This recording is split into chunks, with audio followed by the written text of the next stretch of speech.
एक बड़े से हवेली में हो जाता है एक बहुत ही बड़े सक्सेसफुल बिजनेसमैन का मर्डर। तो आखिर ये मर्डर किसने किया? क्या डिटेक्टिव ये केस सॉल्व कर पाएगी? और क्या है ये सारे सस्पेक्ट्स का डार्क सीक्रेट्स? जानेंगे आज की कहानी में, जो है 2023 में रिलीज हुई नियत। तो मूवी की शुरुआत में हमें स्कॉटलैंड देश को दिखाया जाता है। वहाँ न्यूज़ आ रही होती है कि आज एक बहुत बड़ा तूफान आने वाला है जिसका नाम स्टॉर्म आयरीन है, जिस वजह से लोगों को बहुत ही नुकसान होने वाला है। और इसीलिए न्यूज़ में कहा जाता है सभी को अपने अपने घर में ही रहने के लिए। इधर हम देखते हैं आशीष कपूर को, जो हेलीकॉप्टर में बैठकर अपने कैसल में अपना बर्थडे सेलिब्रेट करने के लिए आता है और साथ ही वो अपने दोस्त को भी बुलाता है। उसका वेलकम करने के लिए तनवीर वहाँ पर आता है अपनी टीम के साथ। तनवीर दरअसल एक इवेंट मैनेजर है जो इस तरह के प्रोग्राम को मैनेज करता है और आज का सेलिब्रेशन जो होने वाला है इसकी पूरी जिम्मेदारी तनवीर के ऊपर है। इसके बाद हमें आशीष कपूर के दोस्तों से इंट्रोड्यूस करवाया जाता है। पहले हम मिसेस नूर सूरी को देखते हैं, जो अपने हस्बैंड संजय सूरी और अपने बेटे ईशान सूरी के साथ आशीष की बर्थडे पार्टी सेलिब्रेट करने के लिए उसके कैसल आती है। कैसल पहुंचते ही आशीष दोनों से गले मिलता है और उन दोनों को देखकर वो बहुत ही खुश होता है।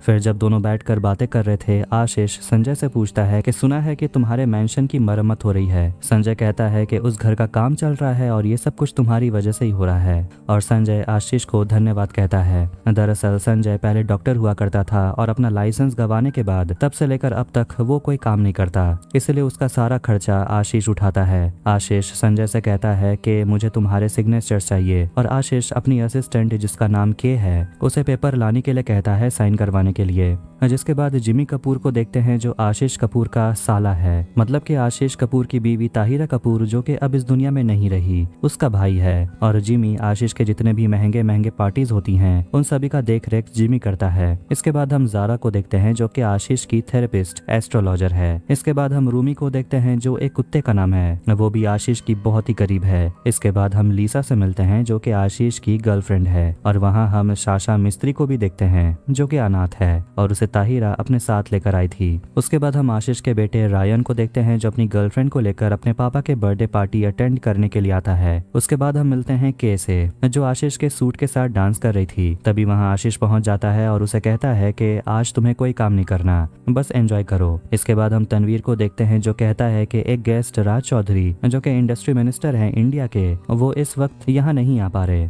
आशीष जो अकेले समंदर की ओर देख रहा था, फिर वो अपना मोबाइल निकाल कर एक न्यूज देखता है जिसमें बताया जा रहा था कि आशीष कपूर की कंपनी एके साइबर के 7 एम्प्लॉयज ने अपनी खुद की जान ले ली, क्योंकि एके साइबर कंपनी ने अपने एम्प्लॉयज को 2 सालों से कोई भी सैलरी नहीं दी है। आशीष ने अपने कंपनी को बेच दिया है और सारा पैसा एके एरोनॉटिक्स कंपनी को बनाने में लगा दिया। और जब ये कंपनी भी नहीं चला तो आशीष इंडिया से भाग गया। और आशीष भाग के कहाँ गया ये किसी को भी नहीं पता। और उसके ऊपर 20,000 करोड़ का बैंक लोन भी है और भारत सरकार कुछ भी नहीं कर पा रही। न्यूज में यह भी बताया जाता है कि एके साइबर कंपनी की 8वीं एम्प्लॉय देविका चेलम ने भी खुद की जान ले ली है। और न्यूज में देविका के पिता आशीष को बर्थडे विश करते हैं। ये देखकर आशीष को बहुत बुरा लगता है। उसके बाद हम लीसा को उसके कमरे में देखते हैं और उसे वहाँ एक गिफ्ट मिलता है, जिसके अंदर एक बहुत ही महंगी नेकलेस होती है जो आशीष उसके लिए लाया है। उस नेकलेस को देखकर लीसा बहुत ही खुश हो जाती है। साशा, जिसे अपने कॉलेज की तरफ से एक चिट्ठी आती है, उसमें लिखा रहता है कि कॉलेज का फीस पेमेंट अभी तक नहीं हुआ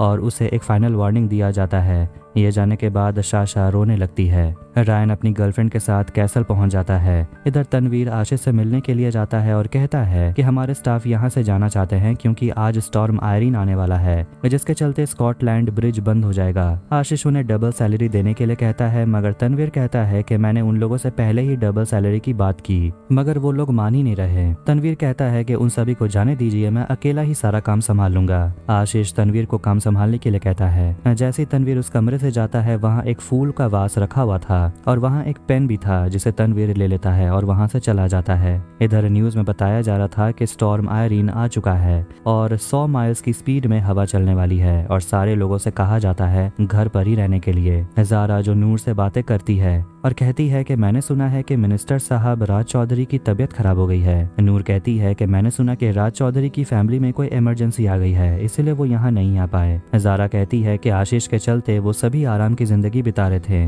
मगर जब आशीष की जरूरत पड़ी तो कोई भी उसकी मदद करने नहीं आ रहा। तभी वहाँ लिसा आती है और उसे देखकर नूर कहती है कि मैंने तुम्हें दुबई में देखा, मगर लिसा कहती है कि मैं तो कभी दुबई नहीं गई। मैं पहली बार तुमसे मिल रही हूँ। इधर सभी लोग एक दूसरे के साथ बातें कर रहे थे, तभी वहाँ पर आशीष आता है और सभी उसे बर्थडे विश करने लगते हैं। तभी हम देखते हैं कि वहाँ रायन की गर्लफ्रेंड आती है जो कि आशीष की गेस्ट लिस्ट में थी ही नहीं। सभी लोग उसे देखकर सोचते हैं कि आखिर ये लड़की कौन है। रायन की गर्लफ्रेंड बताती है कि मेरा नाम जीजी है। तभी अचानक हम देखते हैं कि एक सीलिंग लाइट आशीष के ऊपर गिरते गिरते बच जाती है। इस हादसे के बाद सभी डर जाते हैं और आशीष को संभालते हैं, मगर आशीष कहता है कि मैं ठीक हूँ और मुझे कुछ नहीं हुआ। तभी हम देखते हैं कि एक औरत उसके घर में आती है जिसका नाम मीरा राव है। वो एक CBI ऑफिसर है और वो यहाँ किस लिए आई है ये आपको बाद में पता चलेगा।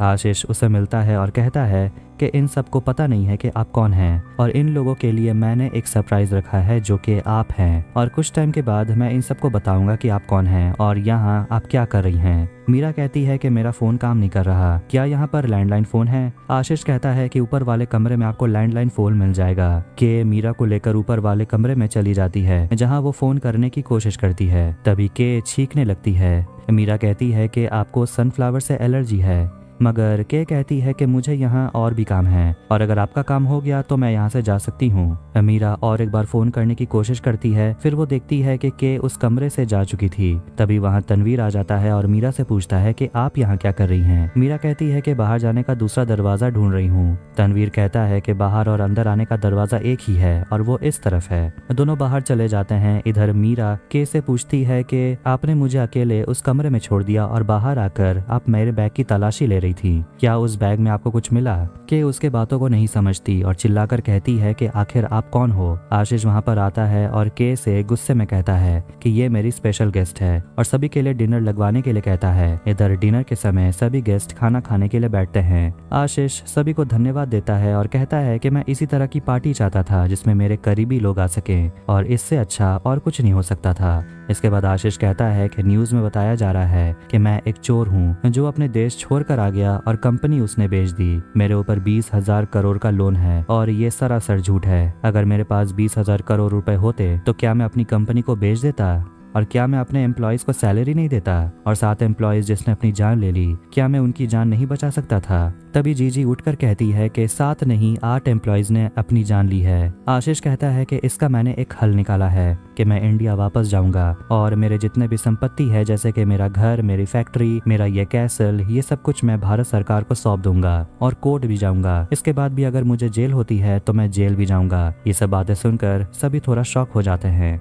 आशीष कहता है कि मैं अपने स्पेशल गेस्ट से मिलाना चाहता हूँ। तभी वो सभी को मीरा राव से इंट्रोड्यूस करवाता है और कहता है कि ये CBI ऑफिसर है और ये मुझे यहाँ गिरफ्तार करने के लिए आई है, मगर ये लीगली मुझे गिरफ्तार नहीं कर सकती क्योंकि स्कॉटलैंड पुलिस ही मुझे गिरफ्तार कर सकती है और मीरा मुझे वापस इंडिया लेकर जाएगी। ये बात सुनकर सभी आशीष की तारीफ करते हैं और कहते हैं कि ये सब करने के लिए हिम्मत चाहिए और सभी लोग आशीष को सपोर्ट करते हैं। इसके बाद अचानक वहाँ पर इलेक्ट्रिसिटी चली जाती है। तभी वहाँ तनवीर आशीष के लिए बर्थडे केक लेकर आता है। इलेक्ट्रिसिटी आने के बाद वो लोग देखते हैं कि रूमी जो कि ज़ारा का डॉग है वो मर चुका है। आशीष कहता है कि शायद शराब की वजह से हुआ होगा। इधर मीरा भी शराब पीने के कारण उसे भी चक्कर आ रहे थे और वो उठकर ऊपर वाले कमरे में जाकर वहीं बेहोश हो जाती है कि रूमी की बॉडी को लेकर जमीन के अंदर गाड़ देती है। इधर अनूर संजय से कहती है कि आशीष ने उस समय तुमसे कौन से पेपर में साइन करवाया, मगर संजय कहता है कि मुझे ठीक से दिखाई नहीं दिया। अनूर को डर लग रहा है कि शायद आशीष ने उसके घर के पेपर में ही उसे साइन करवा लिया। अनूर संजय से कहती है अपने फैमिली को बचाने के लिए और उसे ये भी कहती है कि तुम हर समय आशीष के पीछे कुत्ते की तरह दुम हिलाते रहते हो। ये सुनते ही संजय को बहुत गुस्सा आता है और वो वहाँ से चला जाता है। जीजी से मिलने के लिए तनवीर उसके कमरे में आता है और कहता है कि तुम्हारा बॉयफ्रेंड को पता नहीं है कि तुम यहाँ किस लिए आई हो। जीजी उसे पूछती है कि तुम मुझसे क्या चाहते हो।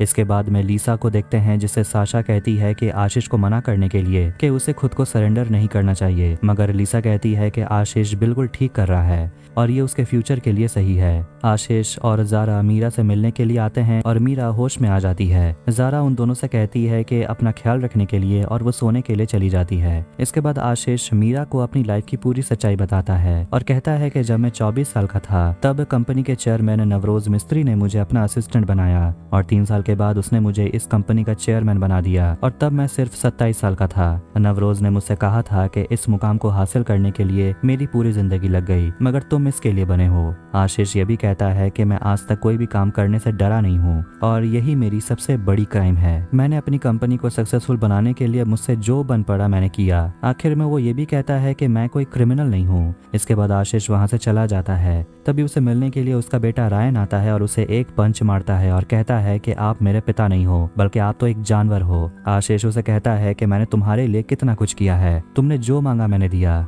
और तुम मेरे ही ऊपर हाथ उठा रहे हो। तभी संजय का बेटा ईशान इन सब का वीडियो रिकॉर्डिंग कर रहा था। ये देखकर आशीष बहुत गुस्से में आ जाता है और उसे संजय शांत करवाता है। तभी वहाँ फिर से करंट चली जाती है। ये देखने के लिए तनवीर बाहर जनरेटर चेक करने के लिए जाता है, लेकिन के वहाँ पहुँच जाती है और कहती है कि तुम अंदर जाओ, मेहमानों का ध्यान रखो, मैं जाकर जनरेटर चेक करती हूँ। इधर अंदर आशीष कहता है कि मैं अकेला रहना चाहता हूँ, मगर जिमी कहता है कि हम सब तुम्हारे साथ रहेंगे। आशीष को गुस्सा आ जाता है और जिमी का कॉलर पकड़कर कहता है कि तूने ही मेरे बेटे को मेरे खिलाफ भड़काया और मैं तुझे जानता हूँ। तेरा बाप भी जानता था कि तुझसे कुछ नहीं होगा और तुम सभी मतलबी इंसान हो, सभी को अपने फायदे की पड़ी है। और वो वहाँ से चला जाता है। उसके पीछे मीरा भी बाहर चली आती है, मगर अचानक मीरा को पीछे से कोई वार करता है और मीरा बेहोश हो जाती है।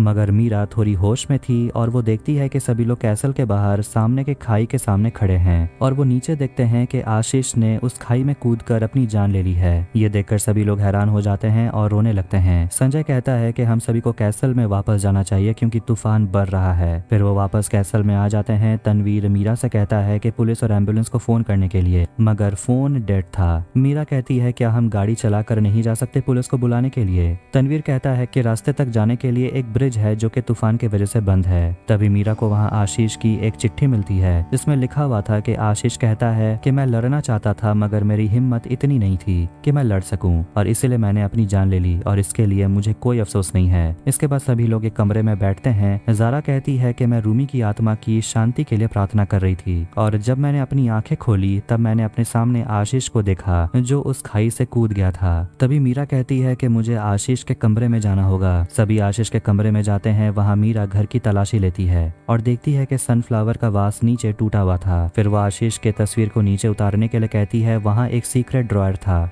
जिसके खुलते ही उसमें कुछ भी नहीं था। मीरा कहती है कि आशीष के जाने के बाद उसकी मौत की इन्वेस्टिगेशन मेरे ऊपर है और यहाँ कोई और गवर्नमेंट ऑफिशियल नहीं है, इसलिए मैं यहाँ पर इंचार्ज हूँ और मेरे साथ अगर कोई भी कॉपरेट नहीं करता तो उसके ऊपर मुकदमा किया जाएगा। वो ये भी कह देती है कि मुझे आप सभी के कमरे चेक करने होंगे। पहले मीरा जिमी के कमरे में जाती है और वहाँ उसके कमरे की तलाशी लेती है और उसे पूछती है कि आपका सोर्स ऑफ इनकम क्या है। जिमी कहता है कि मेरा नाम ही मेरा सोर्स ऑफ इनकम है। फिर मीरा उसे एक कार्ड दिखाती है जो कि एक लॉ फर्म का है। मीरा कहती है कि आपने अपना हक मांगने के लिए इस लॉ फर्म से बात की है और जब आपके पिता नवरोज मिस्त्री ने आपको निकाल कर आपके जीजा आशीष कपूर को कंपनी सौंप दी तो आप क्यों अपना हक वापस मांगना चाहते हो। इसके बाद मीरा लीसा के कमरे की तलाशी लेती है। लीसा कह देती है कि यहाँ जितने भी दोस्त हैं वो सब उससे जलते हैं और वो कहती है कि मैं क्यों आशीष को मारना चाहूंगी। इसके बाद मीरा साशा के कमरे की तलाशी लेती है। साशा कहती है कि मेरे कॉलेज की फीस बाकी है और आशीष अंकल ने प्रॉमिस किया था कि वो मेरी पढ़ाई पूरी करवाएंगे। इसके बाद मीरा संजय के कमरे की तलाशी लेती है और वहाँ पर भी उसे कुछ नहीं मिलता। मीरा पूछती है कि आशीष के संपत्ति में आपके घर का भी नाम है, मगर नूर कहती है कि वो हमारा घर है और वो हमारे नाम पर है। इसके बाद मीरा रायन और जीजी के कमरे की तलाशी लेती है और उनसे वहाँ उसकी माँ की फोटो मिलती है और उसकी माँ वही ड्रेस पहनी हुई थी जो जीजी ने पहनी हुई थी। जीजी उस फोटो को देखकर रायन के ऊपर गुस्सा होती है। फिर मीरा पूछती है कि गाड़ी की चाबी कहाँ पर है, मगर उन दोनों को गाड़ी की चाबी नहीं मिल रही थी। मीरा बाहर भागती है और देखती है कि तनवीर गाड़ी को लेकर भाग रहा था और थोड़ी दूर जाने के बाद गाड़ी क्रैश हो जाती है। सभी जंगल की ओर जाते हैं, उसे ढूंढने की कोशिश करते हैं। मीरा सामने देखती है कि तनवीर की लाश पड़ी हुई है और वहाँ जिमी भी उसकी बॉडी के सामने था और वहाँ के पहुँचती है और कहती है कि तनवीर नहीं बल्कि ये न्यूज रिपोर्टर तन्मय शाह है जो कि न्यूज बनाने के लिए यहाँ पर आया था और उसकी बॉडी को लेकर वापस वो कैसल में चले जाते हैं। संजय बताता है कि इसकी मौत ब्रेन हैमरेज की वजह से हुई और इसे किसी ने नहीं मारा। इसके बाद मीरा जीजी से मिलती है और कहती है कि मुझे अफसोस है कि तन्मय मर गया। जीजी तन्मय को याद करती है और रोने लगती है। यहाँ हमें पता चलता है कि जीजी और तन्मय के बीच एक रिश्ता था। तभी मीरा को डाइनिंग टेबल पर एक प्लेट दिखता है जिसमें पोटेशियम क्लोराइड गिरा हुआ था और उसकी 2 सीसी छुपाई गई थी और उस दोनों सीसी को लेकर मीरा सभी गेस्ट के सामने चली जाती है और कहती है कि इस पोटेशियम क्लोराइड के वजह से उस कुत्ते रूमी की मौत हुई। मीरा कहती है कि संजय रूमी को नहीं बल्कि आशीष को मारने के लिए दवाई मिलाया था, मगर मीरा संजय की डीएनए टेस्ट की रिपोर्ट निकालती है जिससे उसका बेटा ईशान देख लेता है और पूछता है कि ये क्या चीज का रिपोर्ट है। संजय यहाँ सबके सामने कहता है कि मैं कभी भी बाप नहीं बन सकता था और इसीलिए मैंने अपना डीएनए टेस्ट करवाया। नूर यहाँ पर असली सच कहती है और बताती है कि एक रात शराब की नशे में मैंने जिमी के साथ रात गुजारी थी और ईशान जिमी का बेटा है। ये बात जानने के बाद संजय अपनी बीवी का पूरा सच जान जाता है और वहाँ से गुस्से में चला जाता है। उसे मिलने के लिए मीरा आती है और उसे बताती है कि मनी लॉन्ड्रिंग के वजह से आशीष अपना काला धन आपको भेजा करता था और इसीलिए आपको इंडिया में उसने एक घर दिया रहने के लिए। अब अपना सारा संपत्ति वो भी आपके घर के साथ वो इंडिया गवर्नमेंट को सौंपना चाहते थे और उन्होंने एक पेपर में साइन भी करवाया था जो कि आपके घर का पेपर था। संजय कहता है वो पेपर कहाँ है। मीरा बताती है कि उनका एक ब्रीफकेस था जो वो साथ में लेकर रहते थे और उसी ब्रीफकेस में सारे पेपर्स हैं। मीरा संजय को पेपर में एक पैटर्न बनाकर दिखाती है जो कि उस ब्रीफकेस में बना हुआ था और जब तन्मय की मौत हुई थी तो उसके हाथों में भी यही पैटर्न बना हुआ था। मीरा कहती है कि वो ब्रीफकेस को ढूंढने के लिए मुझे आपकी कमरे की तलाशी लेनी होगी। जैसे ही मीरा संजय के कमरे में जाती है संजय उसका गला दबोच लेता है और उसे कमरे में बंद कर देता है। संजय अपने कमरे में जाता है और हम देखते हैं कि आशीष का ब्रीफकेस उसी के पास था और वो उस ब्रीफकेस को खोलने की कोशिश करता है मगर खोल नहीं पाता। तभी उसके कमरे में एक अजनबी आता है और उसे संजय कहता है कि हम लोग आपस में डील कर लेते हैं जिससे हमें बहुत फायदा होगा। इधर नूर आकर उस दरवाजे को खोल देती है जिसमें मीरा बंद थी और वो उसे पूछती है कि तुम इस कमरे में क्या कर रही हो। मीरा वहां से भाग जाती है। इधर नूर अपने कमरे में जाती है और देखती है कि संजय की मौत हो चुकी है। वो चिल्लाने लगती है और घर के सारे लोग उस कमरे में आ जाते हैं। इसके बाद सभी लोग घर के बाहर चले जाते हैं क्योंकि वहाँ एक हेलीकॉप्टर गुजर रही थी और सभी उसे बुलाने की कोशिश कर रहे थे मगर वो हेलीकॉप्टर वहाँ से चली जाती है। इसके बाद सभी मीरा के ऊपर इल्जाम लगा रहे थे कि जब से वो यहाँ आई है कोई ना कोई मर रहा है और उसे कहते हैं कि स्टडी रूम में चलने के लिए और वहाँ सारी बात बताने के लिए। यहाँ मीरा सबको एक एक कर एक्सपोज करना शुरू कर देती है। पहले वो जिमी से कहती है कि आपने मेरे ऊपर हमला क्यों किया, क्योंकि जब मैं बेहोश हो गई थी मैं थोड़ी बहुत होश में थी और मुझे आपके सॉक्स दिखाई दे रहे थे। जिमी कहता है कि यह सच है कि मैंने आपके ऊपर हमला किया और ये भी बताता है कि ताहिरा जो कि आशीष की पत्नी थी, मेरी बहन, वो कैंसर की पेशेंट थी और आशीष अपनी कंपनी को एक पब्लिक कंपनी बनाना चाहता था। ताहिरा इसके खिलाफ थी।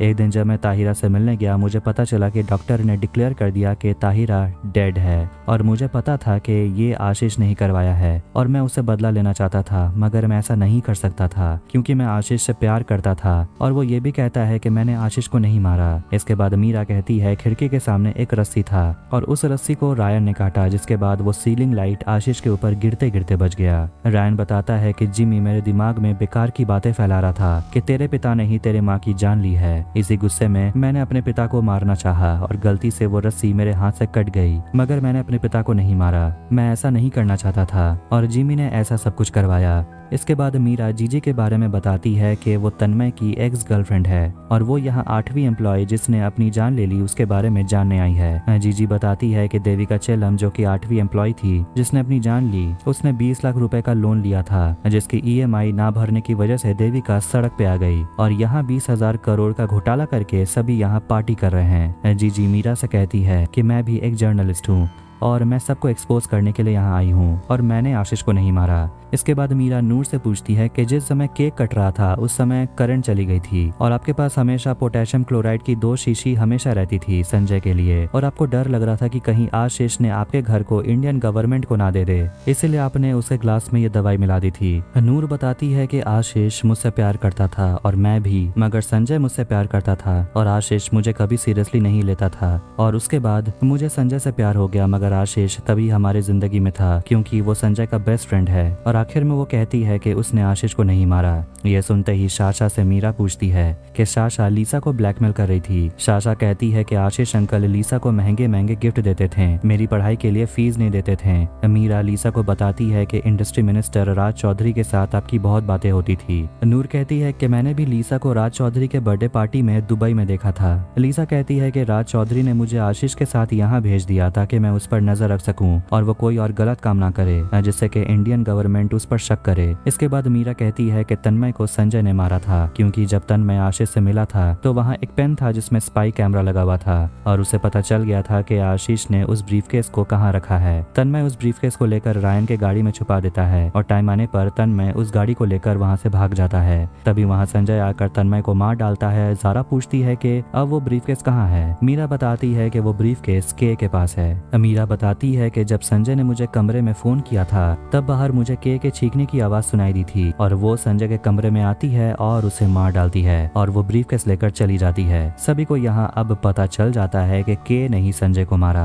और शायद आशीष को भी उसी ने मारा होगा। मीरा वापस जारा के कमरे में जाती है और वहाँ उसे एक परफ्यूम मिलता है। जब वो वापस स्टडी रूम में आती है वो देखती है कि सारे के सारे बेहोश हो गए हैं और वो दौड़ते हुए कैसल के बाहर जाती है और देखती है कि जारा ब्रीफकेस को लेकर भाग रही थी। मीरा कहती है कि आपने बहुत चालाकी से अपना परफ्यूम उस रूम में स्प्रेड कर दिया और सभी को बेहोश कर दिया। और यहाँ हमें पता चलता है कि जारा आशीष की बड़ी बहन है जिसका असली नाम सिमरत कौर है और इसका पता मीरा को तब पता चला जब मीरा बेहोश हो गई थी और उसी कमरे में आशीष और सिमरत दोनों आपस में बातें कर रहे थे। इधर वापस सिमरत को देखते हैं जो मीरा के ऊपर हमला करती है और अचानक गोली चल जाती है और सिमरत वहीं मर जाती है। इधर हम एक टनल के अंदर देखते हैं कि आशीष अभी भी जिंदा है और तभी वहां मीरा पहुंच जाती है और आशीष से कहती है इस ब्रीफकेस के अंदर एक अनट्रेसेबल टैक्स हेवन में 20,000 करोड़ रुपए ट्रांसफर करवाने के लिए और इसके अंदर आपको नकली पासपोर्ट और नकली आईडी है। मीरा पूरी कहानी बताती है कि जिस समय इलेक्ट्रिसिटी गई थी और आशीष घर के बाहर गया था तभी उस समय आशीष के पास ब्रीफकेस नहीं था और वो एक सीक्रेट रास्ते से इस टनल में आते हैं और नीचे खाई की ओर चले जाते हैं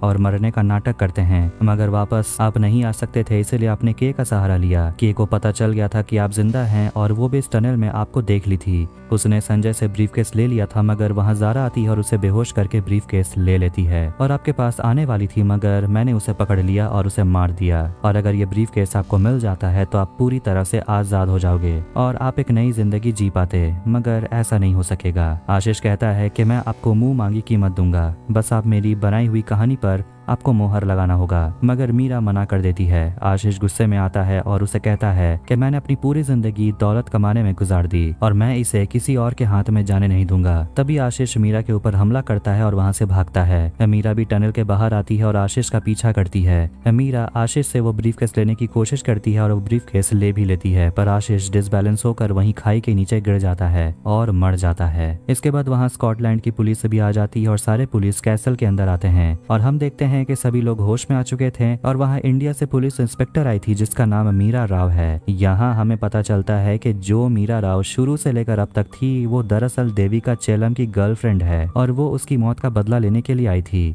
देविका चेलम वही है जो आशीष की कंपनी में काम करती थी और सैलरी ना मिलने के कारण वो खुद की जान ले ली थी। यहाँ असली मीरा राव सभी को बताती है कि ये जो औरत यहाँ पर मीरा राव बनकर आई थी वो कहाँ है, मगर उसके बारे में किसी को कुछ नहीं पता था कि वो कहाँ है। इधर हम वापस मीरा को देखते हैं जो ब्रीफकेस को खोलती है और उसमें बहुत सारे पैसे थे और फेक आईडी भी थे। वो बताती है कि सीबीआई के आने के पहले मुझे उस ब्रीफकेस को लेना था और मैंने वैसा ही प्लान बनाया और आखिरकार मेरी जीत हुई। मूवी के आखिरी सीन में हम देखते हैं कि आशीष कपूर के सारे संपत्ति इंडियन गवर्नमेंट के पास चले जाते हैं और 20,000 करोड़ का जो लोन था वो भी चुका दिया जाता है। आखिर में हम देखते हैं कि असली मीरा राव उस नकली मीरा को पकड़ने के लिए पहुंचती है और उसे कहती है कि तुमने बहुत अच्छा किया मगर तुम मुझसे बच नहीं सकती। और इसी के साथ ये मूवी यहीं खत्म हो जाती है। तो अगर आपको